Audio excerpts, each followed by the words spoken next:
20 करोड़ की चाय, 272 की चुस्की। What an idea Modi ji. चाय चाहिए। नमस्कार, मैं हूं आंचल आनंद। What an idea Modi ji. जी हाँ, कमाल का दाव खेला।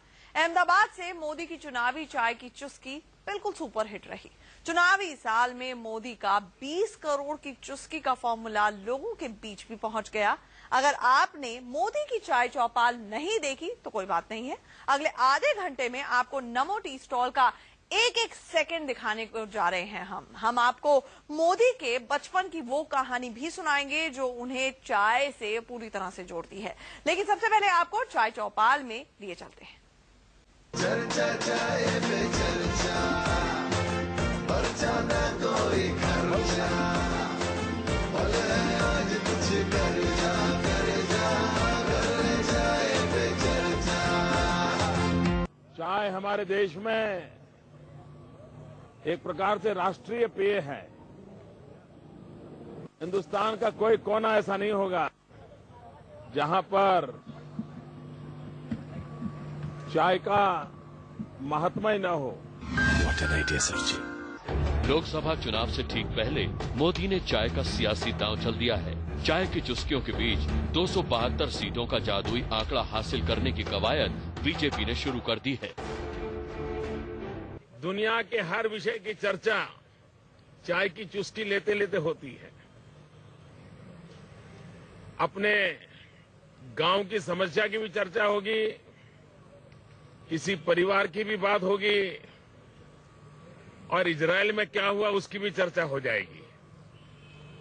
मंगल पर क्या होगा क्या नहीं होगा इसकी भी चर्चा हो जाएगी। तो हमारे देश में चाय एक प्रकार से फुटपाथ लोकसभा का एक सबसे बड़ा सेंटर है। व्हाट एन आइडिया सर जी। शाम करीब 6 बजे अहमदाबाद से मोदी ने चाय चौपाल लगाई। देखिए, इसी तरह स्कॉन गाठिया टी स्टॉल पर मोदी ने कमान संभाली हुई थी। सामने कैमरा लगा था। वीडियो कॉन्फ्रेंसिंग के जरिए मोदी देश भर के 300 शहरों से जुड़े। और अब एक 2-4 प्रदेश बाकी रह गए। पूरे हिंदुस्तान का भ्रमण मैंने पूरा कर लिया है। काफी कुछ समझने को मिलता है, लेकिन आज एक अलग प्रयोग है। 1000 चाय की ऐसे चौपाल पर मेरी बात होगी। देश के 300 से अधिक स्थानों पर एक साथ मैं बात कर रहा हूं। व्हाट एन आइडिया सर जी। मोदी खुद चाय का ग्लास लेकर बैठे थे। वो बीच बीच में चाय का मजा ले रहे थे और लोगों से बातचीत कर रहे थे। जब से इस चाय पे चर्चा वेबसाइट को प्रारंभ किया, लाखों लोगों ने उसको विजिट किया। हजारों लोगों ने अपने सुझाव भेजे, हजारों लोगों ने सवाल भेजे हैं। तो देश का सामान्य मानवी क्या सोचता है, उसकी अपेक्षाएं क्या है, इसको समझने का मुझे बहुत बड़ा अवसर इस कार्यक्रम के तहत मुझे मिला है। व्हाट एन आइडिया सर जी। मोदी के दोनों तरफ युवाओं का जमावड़ा था जो चाय की चुस्कियां ले रहे थे। क्या दिल्ली, क्या लखनऊ, क्या चंडीगढ़, क्या भोपाल और क्या बेंगलुरु, देश में 1000 जगहों पर मौजूद लोगों से मोदी लाइव बातचीत कर रहे थे। मोदी ने अपनी पहली चाय चौपाल का विषय सुशासन चुना। वही सुशासन जिसका डंका वो अपनी हर रैली में पीटते हैं। आज हम चर्चा करने वाले हैं सुशासन पर, गुड गवर्नेंस पर। महात्मा गांधी ने हमें स्वराज्य दिलाया, लेकिन हम सुराज्य नहीं बना पाए। व्हाट एन आइडिया सर जी। मोदी और लोगों ने चाय की चुस्कियां लेते हुए सुशासन पर सवाल जवाब किए। हर सवाल का जवाब मोदी ने तफसील से दिया। वाराणसी में हजारों लोग मोदी से सवाल पूछने का इंतजार कर रहे थे, लेकिन किस्मत खुली त्रिपाठी जी की। इन्होंने मोदी से सीधा सवाल किया। तेजस्वर त्रिपाठी, बनारस से उत्तर प्रदेश। मेरा सवाल है एक आपसे, राजकीय शासन के क्षेत्र में भारत की एक महान ऐतिहासिक विरासत रही है। हम ऐसे इतिहास से क्या शिक्षा ले सकते हैं? बनारस से त्रिपाठी जी ने पूछा है, अब जमाना बदल चुका है, अब लोकतांत्रिक व्यवस्थाएं हैं, अब सारे निर्णय, सारी व्यवस्थाएं लोकतांत्रिक प्रक्रियाओं के तहत चलती है। What an idea, सर जी। त्रिपाठी जी की तरह मोदी के राज्य गुजरात के शहर वडोदरा में रहने वाले कैलाश गोस्वामी को भी बड़ा मौका मिला। गोस्वामी साहब ने मोदी से बहुत सटीक सवाल पूछ लिया। बड़ौदा गुजरात से बोल रहा हूँ। मेरा नाम कैलाश गोस्वामी है और मैं नरेंद्र मोदी जी से ये सुझाव करना चाहूंगा कि एमपी एमएलए जो है वो हर हफ्ते अपने विस्तार में जाए। अच्छा सुझाव आपने दिया है। जनप्रतिनिधि का काम रहता है कि वो लगातार जनता के बीच में रहे, जनता के सुख दुख का साथी बने। What an idea, सर जी। मोदी के कैंपेन में मोदी ही दिख रहे थे। देश भर का हर टी स्टॉल मोदी के पोस्टर्स से पटा पड़ा था। मोदी का बैनर, मोदी की चाय, मोदी की आंच, मोदी का नकाब, जहां देखो मोदी ही नजर आ रहे थे। What an idea, सर जी। आज देश का हर चाय वाला नरेंद्र मोदी में अपने आप को देखता है। एक चाय वाला गरीब आदमी, पिछड़े समाज से आने वाला इस देश का प्रधानमंत्री बने तो उसको गर्व महसूस होगा। मोदी ने आम आदमी की नब्ज को पकड़ा है। चाय की दुकान पर सुबह शाम राजनीतिक चर्चा होती है। घर में चाय न बने तो समझो कुछ कमी रह गई। मोदी ने देश की उस धड़कन को छू लिया है। ये बैड गवर्नेंस भी डायबिटीज जैसा होता है। एक बार वो आ गया कि सारी बीमारियां शुरू हो जाती हैं। फिर भ्रष्टाचार भी उसके साथ जुड़ जाता है, बर्बादी भी शुरू हो जाती है, विकास का नामो निशान नहीं रहता, जनता जनार्दन भी अनेक कष्ट झेलने के लिए मजबूर हो जाती है। और इसलिए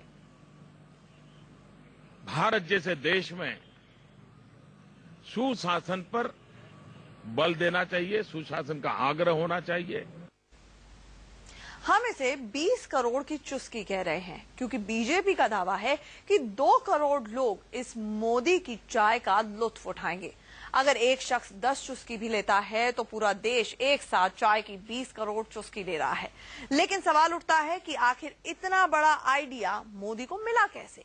आज मणिशंकर अय्यर और नरेश अग्रवाल को शायद पछतावा हो रहा होगा। अगर वो बयान ना दिया होता तो मोदी की चाय चौपाल नहीं लगती। मित्रों, मैं बचपन में रेल के डिब्बे में चाय बेचता था।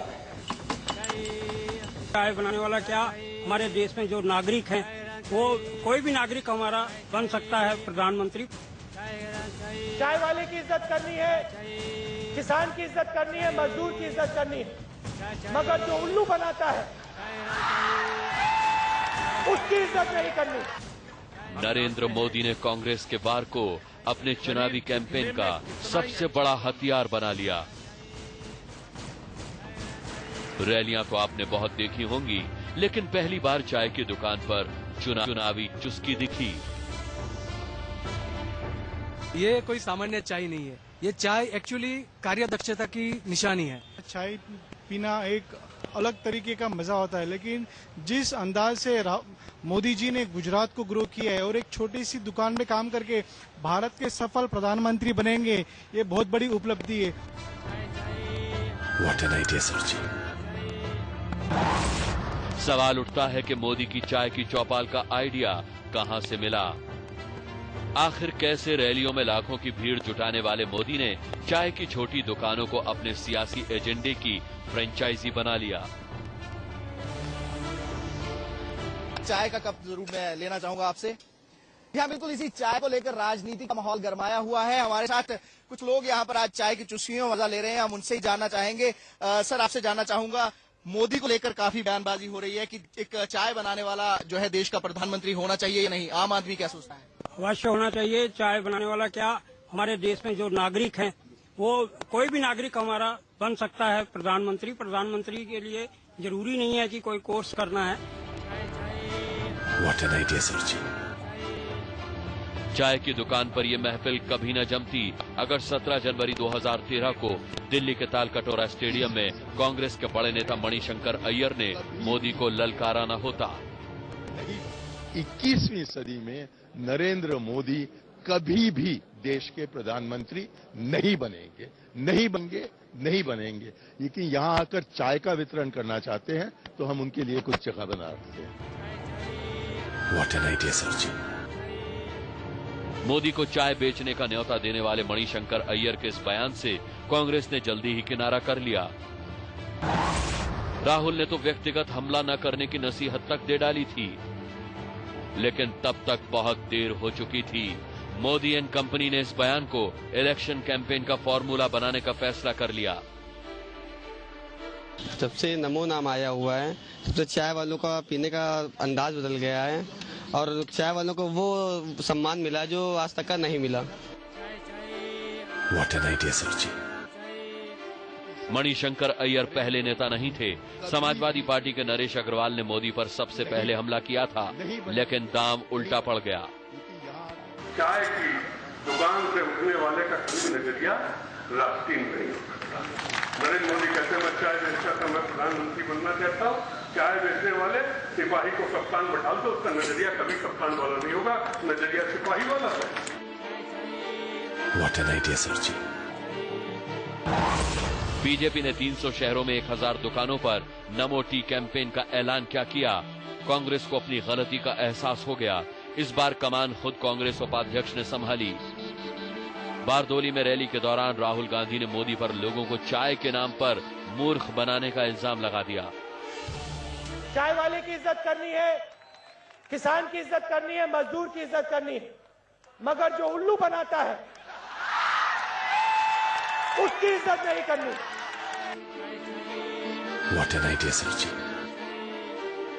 राहुल गांधी शायद ये समझ चुके थे कि चाय की दुकान से मोदी हिंदुस्तान के उस वर्ग को छू लेंगे जो वोट देने के लिए घरों से बाहर जरूर निकलता है।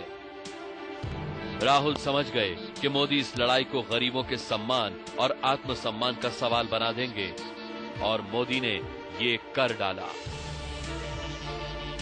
देश बेचने वाले देश पर राज करने चाहिए क्या? भाइयों बहनों, देश बेचने वालों से अच्छा होता है चाय बेचने वाला अच्छा होता है। व्हाट एन आइडिया सर जी। मणिशंकर अय्यर की जुबान से निकली सियासी चाय से मोदी को फिलहाल फायदा होता दिख रहा है, और यही वह है कि बीजेपी नमो टी स्टॉल का फॉर्मूला आने वाले चुनाव तक जारी रखेगी। और यही चाय कह सकते हैं कि नरेंद्र मोदी की नैया पार लगाएगी और पीएम के कुर्सी तक पहुंचा सकती है, ऐसा नरेंद्र मोदी को भरोसा है। लेकिन कितना अब यह कारगर हो पाएगा, वोट बैंक में कितना कन्वर्ट हो पाएगा, यह आने वाला वक्त ही बताएगा। लेकिन चाय के ऊपर जमकर देश भर में और मुंबई में भी राजनीति शुरू हो चुकी है। कैमरामैन स्वप्निल के साथ अभिषेक शर्मा, इंडिया न्यूज, मुंबई। तो मोदी की चाय पर चर्चा तो आपने देख ली, लेकिन महज 6 साल की उम्र में आखिरकार मोदी का चाय की प्याली के साथ रिश्ता कैसे जुड़ा, ये बताएंगे एक छोटे से ब्रेक के बाद। कहीं नहीं जाइए, बने रहिए हमारे साथ। नरेंद्र मोदी ने चाय चौपाल लगाई तो उन्हें वो वक्त याद आ गया होगा जब वो 6 साल की उम्र में अपने पिता के साथ स्टेशन पर चाय बेचा करते थे।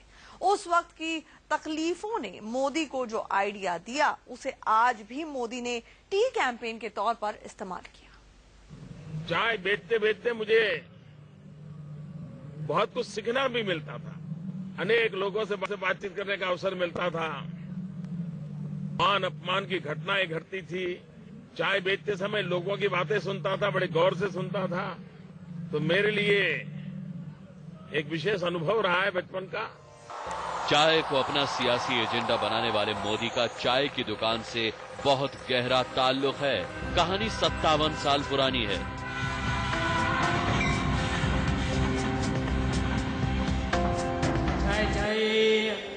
चाय 1956 के करीब वडनगर रेलवे स्टेशन पर नरेंद्र मोदी इसी तरह चाय बेचा करते थे। तब मोदी की उम्र महज 6 साल की थी। पिता दामोदर मोदी की चाय की दुकान वडनगर स्टेशन के बाहर हुआ करती थी। पिता का हाथ बटाते हुए नन्हा नरेंद्र हर ट्रेन की सीटी पर चाय की केतली लेकर प्लेटफॉर्म पर दौड़ पड़ता था। मोदी अपना वो वक्त आज तक नहीं भूले होंगे। चाय चाय चाय चाय चाय चाय। मोदी की जिंदगी में चाय की खास जगह है। मोदी का परिवार बड़ा था। बड़े भाई सोम, मंझले भाई अमृत, बहन वसंती और 2 छोटे भाई प्रहलाद और पंकज। इतने बड़े परिवार की आमदनी का एक ही साधन था, चाय। मोदी के बचपन की थाली चाय का प्याला बेचकर ही सजी। हमारे देश में गरीब से गरीब व्यक्ति का ये आजीविका साधन है। 25-50 रुपया लेकर के वो अपने चाय का व्यवसाय शुरू कर देता है। मोदी का बचपन बहुत तकलीफों में बीता। एक ही कमरे में मोदी के मम्मी पापा 6 भाई बहन सोते थे। जब भी मोदी की मां खाना बनाती, धुआं पूरे घर में फैल जाता था।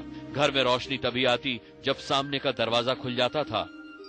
इन कठिन हालात में मोदी और उनके परिवार को चाय की दुकान का सहारा मिला। यही वजह है कि मोदी आज भी जब पुराने दिन याद करते हैं तो चाय का जिक्र जरूर करते हैं। जब मैं चाय की चर्चा के कार्यक्रम आया हूं तो स्वाभाविक मेरी बचपन की यादों के साथ मैं जुड़ जाता हूं। चाय बेचने वाले मोदी के सामने 2 रास्ते थे, एक आसान और दूसरा थोड़ा मुश्किल। बहुत आसान था चाय बेचकर घर चलाना, लेकिन छोटे मोदी का दिमाग कुछ बड़ा सोचता था। लाइब्रेरी में जाके पढ़ाई करने का और स्कूल में जाने का, तो घर में तो उनका हाजिरी होना ही कम रहता था। School, library. मोदी ने सियासत की सीढ़ियां चढ़ी और आज उस मुकाम पर जा पहुंचे हैं जहां उनका डीप बैकग्राउंड चुनावी एजेंडे में तब्दील हो चुका है। Sudhir Pandey, India news. तो मोदी ने चाय पर चर्चा तो शुरू कर दी है, लेकिन चाय की चुस्कियां लेते लेते और चाय पिलाते पिलाते क्या 272 का आंकड़ा पार कर पाएंगे, ये एक सवाल है। फिलहाल इतना ही। आप बने रहिए हमारे साथ, खबरों का सिलसिला जारी है।